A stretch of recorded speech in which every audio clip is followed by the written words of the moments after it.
የልብ ሐረግ ልብ አንጠልጣይ ጣፋጭ የፍቅር ታሪክ ክፍል 1 ደራሲ ኢዘዲን ተራኪ ረዚቃ መሐመድ። ለሚስክ ዩቲዩብ ቻናል አዲስ ከሆናችሁ ላይክ፣ ሼር እና ሰብስክራይብ በማድረግ ቤተሰቦቼ እንድትሆኑ በታላቅ አክብሮት ጋብዛለሁ። ቪዲዮውን ላይክ በማድረግ ጀምሩ። 7 ዓመት ሙሉ 7 ዓመት ፈጀ። 7 ዓመት የፈጀ የዝምታ ድር። ለአንዳንዶች 7 ዓመት ማለት ተራ የቁጥር ድርድር ወይም በዘመኑ ስሌት የሚለካ ጊዜ ሊሆን ይችላል። ለኔ ግን 765,000 የመከራና የጥበቃ ዓመታት ነበሩ። አባቴ የመጨረሻ እስትንፋሱን በፊቴ ላይ ያርገበገበ በዛች በሰለለችና ትንፋሽ ባጠራት ድምፁ አደራሽን ሂክማ ብሎኝ ወደማይመለስበት ዓለም ካመራ ጀምሮ ቤታችን ውስጥ ያለው አየር ሁሉ የታሸገ ይመስል ነበር። ሞት ሳይሆን ሕይወት ራሱ የቆመበት ትንፋሽ የናፈቀው ከባድ ዝምታ። ከመስኮቱ ባሻገር የሚታየው ሰማይ እንደ ልቤ የጠቆረ ይመስለኛል። ነፋሱ በዛፉ ቅርንጫፎች መካከል ሲያፏጭ የአባቴን የመጨረሻ ቃል ይዞብኝ የሚመጣ የመሰለኝ ስንት ሌሊቶችን በንቃት አሳለፍኩ። ቤት ውስጥ ያሉት ዕቃዎች ሁሉ ያረጁት መቀመጫዎችና ግድግዳው ላይ የተሰቀሉት ፎቶዎች ትዝታ እየወለዱ ያስጨንቁኛል። እርሱ ጥሎኝ የሄደው ትልቅ ቪላ፣ የተንጣለለ ግቢ ወይም በባንክ የተቆለለና በዝና የሚነገር ሀብት አይደለም።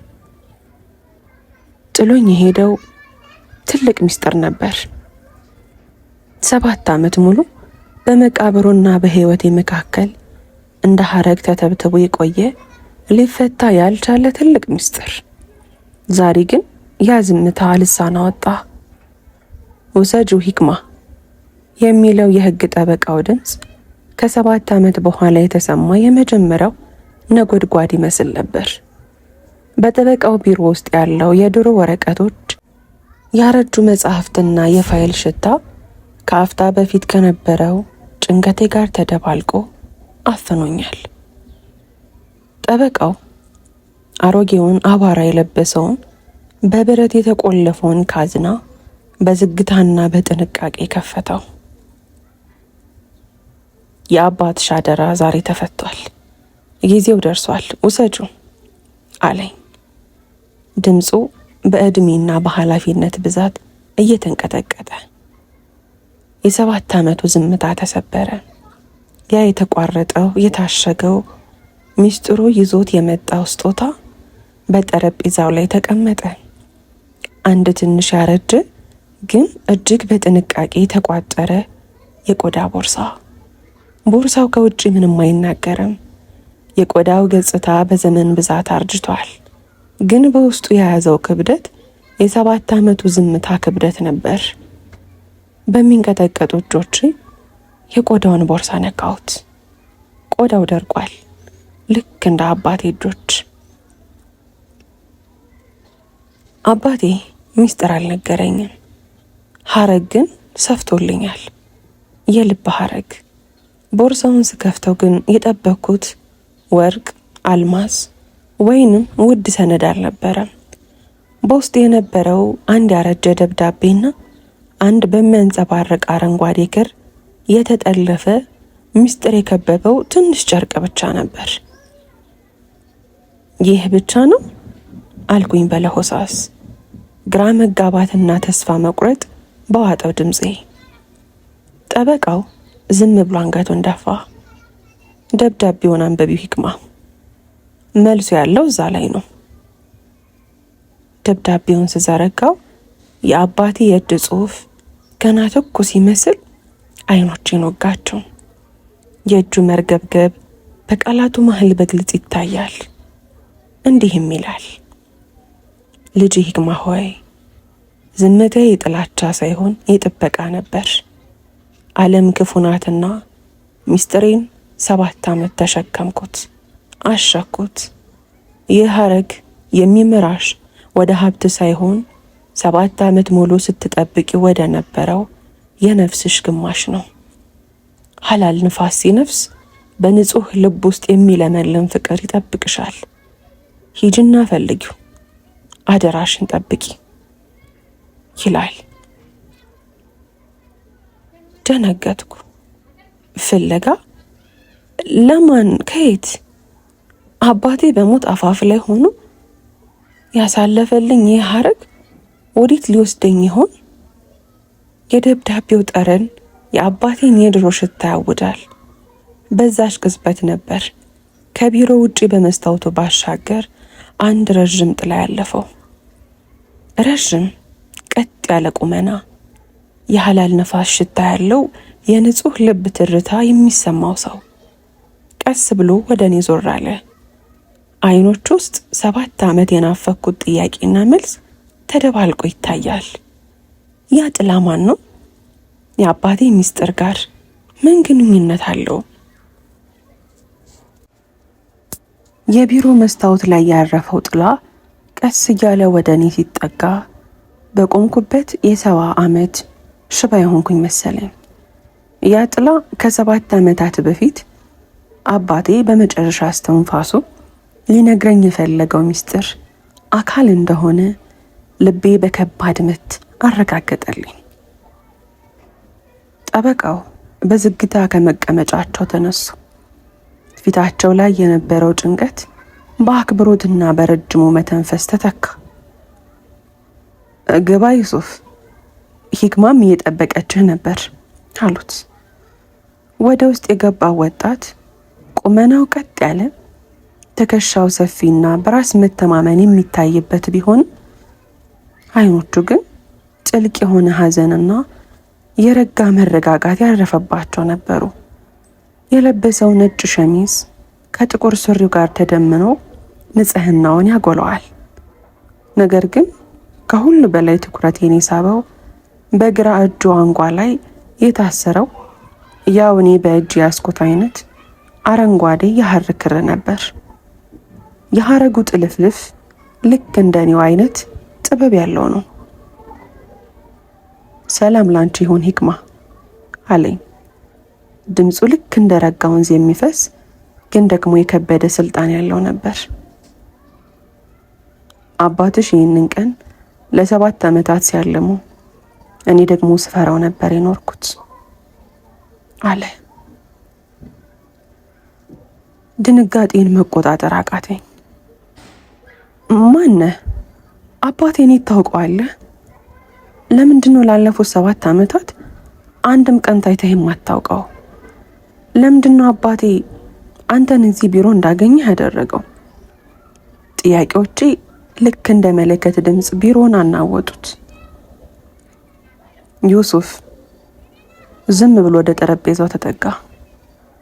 እኔ በእጅ ያስኩትን ያረጀ የቆዳ ቦርሳ በውስጡ ያለው ደብዳቤ በአይኗ ማተረው። ከዚያም ቀስ ብሎ እጁን ወደ ኪሱ ሰዶ የሐረጉን ሌላኛውን ጫፍ የሆነውን አረንጓዴ ክር አወጣ። ይህ ሐረግ ግማሹ አንቺ እጅ ላይ ነው ያለው፣ ሌላኛው ግማሽ ደግሞ እኔ ጋር። አባትሽ በሞት አፋፍ ላይ ሆኖ የሰፋው ይህ ሐረግ የፍቅር ብቻ ሳይሆን የከባድ አደራ መተሳሰሪያ ነው። አንቺን ከሩቅ ሆኜ እንድጠብቅሽ፣ ጊዜው ሲደርስ ደግሞ እውነትን እንድገልጽልሽ ቃል ገብቼለት ነበር። በረጅሙ ተነፈሰና ወደ መስኮቱ ዞረ፣ የውጩን መንገድ በአይኑ እያሰሰ። አባትሽ የሞተው በበሽታ አልነበረም ሂክማ። የሞተው አንቺንና ይህንን ሚስጥር ለማዳን ሲል ነው። ያንን ሚስጥር ሊቀሙት የፈለጉ ሰዎች እስትንፋሱን ነጠቁት። እርሱ ግን ሚስጥሩን ለ2 ከፍሎ በትኖት ሄደ። ቃላቱ ልክ እንደ መብረቅ ራሴ ላይ ወረዱ። 7 ዓመት ሙሉ አባቴ በበሽታ እንደሞተ አምኜ የኖርኩት ያ እውነት በአንድ ጀንበር ፈረሰ። ልቤ ውስጥ የነበረው ሐዘን ወደ ንዴትና ወደ ስጋት ተቀየረ። ምን ማለትህ ነው? ማን የገደለው? አንተስ በዚህ ውስጥ ምን እጅ አለህ? የአረንጓዴ ክርስ ምንድን ነው አልኩት፣ ድምፄ በንዴትና በለቅሶ ታንቆ። ዩሱፍ ወደ እኔ ዞረ። አይኖቹ ውስጥ የእውነት ነጸብራቅ ይታያል። እሱን ለማወቅ ወደ ኋላ መመለስ አለብን። አባትሽ ለምን ዝም እንዳለ፣ ለምንስ እኔን እንደመረጠኝ የምታውቂው ያኔ ነው። አሁን ግን እዚህ መቆየት አንችልም። እዚህ መቆየት የሁለታችንም ስጋት ነው። 7 ዓመት ሙሉ ሲፈልጉን የነበሩ ሰዎች አሁን መንቀታችንን አውቀዋል።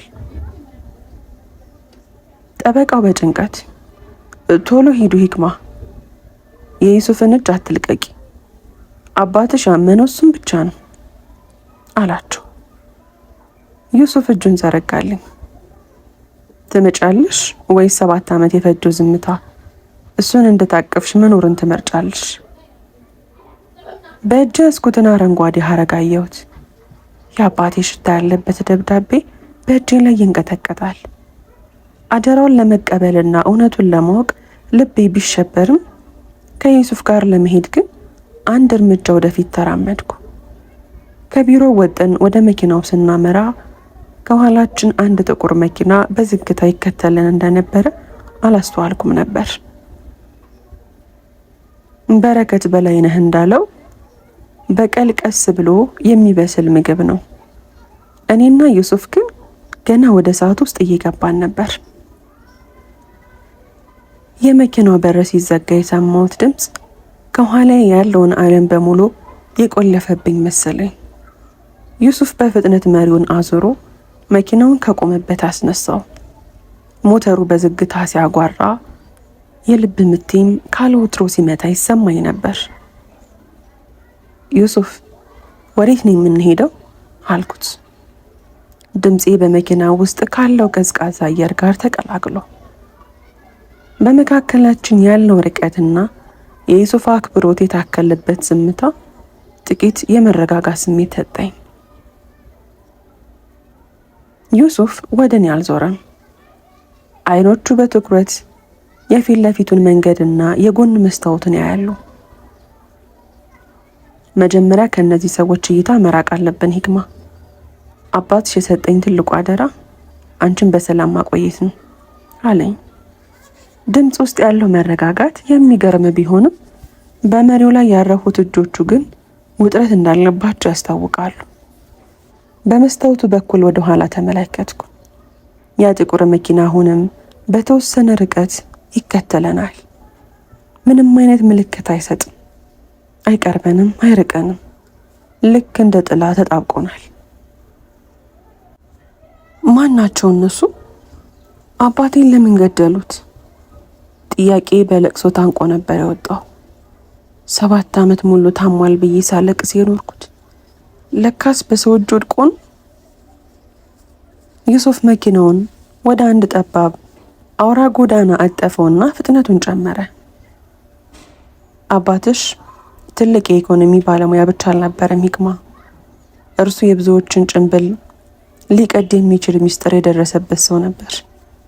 ያ ሚስጥር ደግሞ በእጃችን ባለው አረንጓዴ ሐረግ ውስጥ ተደብቋል። ይህ ተራ ክር ምን ሊሰራ ይችላል አልኩት፣ በእጅ ያስኩትን ሐር በስስት እያየሁ። ተራ ክር አይደለም አለ ዩሱፍ በዝግታ። ይህ ሐረግ አባትሽ በስራው አጋጣሚ የደረሰበትንና በትልልቅ ባለስልጣናት የሚመራውን የሙስና መረብ የሚያጋልጥ የዲጂታል ቁልፍ መሸሸጊያ ነው። አባትሽ ይህንን ቁልፍ ለሁለት ከፍሎ አንዱን ላንቺ አንዱን ደግሞ ለኔ ሰጠ። ድንጋጤ ከቁጥጥሬ ውጭ ሆነ። ለምን እኔ እኮ ተራ ዩኒቨርሲቲ ተማሪ ነኝ ዩሱፍ። ዩሱፍ መኪናውን ድንገት ወደ ጫካማ መንገድ አጠፈው። አባትሽ ያመነብሽ ብቸኛ ሰው አንቺ ስለሆንሽ ነው። ልጄ ለሐቅ አትደራደርም ይል ነበር። አሁን ግን እነዛ ሰዎች ቁልፉ እንደተገኘ አውቀዋል። የፈለጉት አንቺን ሳይሆን እጅሽ ላይ ያለውን ሐረግ ነው። ድንገት ከኋላችን የነበረው ጥቁር መኪና ፍጥነቱን ጨምሮ ተጠጋን። ዩሱፍ መሪውን በኃይል አዞረው። አጥብቀሽ ያዢ አለኝ ድምፁን ከፍ አድርጎ። መኪናው በከፍተኛ ፍጥነት ሲሽከረከር ዩሱፍ በሙሉ መሪውን እየታገለ መኪናውን ወደ ተረሳና ጥቅጥቅ ወዳለ ደን ውስጥ መንገድ ሰገሰገው። እኔም በአላህ እየተማጸንኩኝ መቀጣጫዬን አጥብቄ ያዝኩኝ። በመካከላችን የነበረው ርቀትና የሁኔታው አስገዳጅነት ቢኖርም ዩሱፍ ግን አሁንም ክብሬን በጠበቀ መልኩ ነበር የሚመራኝ። ጥቁሩ መኪና መንገዱን ስቶ ሲያሳልፈን ዩሱፍ መኪናውን በትልልቅ ዛፎች ጥላ ስር አቆመውና ሞተሩን አጠፈው። ዝምታ ሰፈነ፣ ከባድ ዝምታ። ዩሱፍ ወደ እኔ ዞረ። አይኖቹ ውስጥ 7 ዓመት የኖረ ናፍቆትና ጥበቃ ይታያል። አሁን ለጥቂት አመለጥናቸው ይክማ፣ ግን ጉዟችን ገና አሁን ተጀመረ። አደራውን ለመወጣት ዝግጁ ነሽ?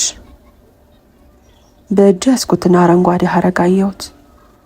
የአባቴን አደራና የዩሱፍን ጥልቅ መረጋጋት በአንድ ላይ ያስተዋልኩኝ።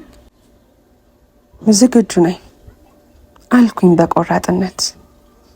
ውድና የተከበራችሁ የሚስኪ ቲዩብ ቻናል ተከታታዮቼ ክፍል 2 ይቀጥላል። ታሪኩን ከወደዳችሁት ላይክ እና ሼር እንዲሁም ሰብስክራይብ ማድረጋችሁን እንዳትረሱ።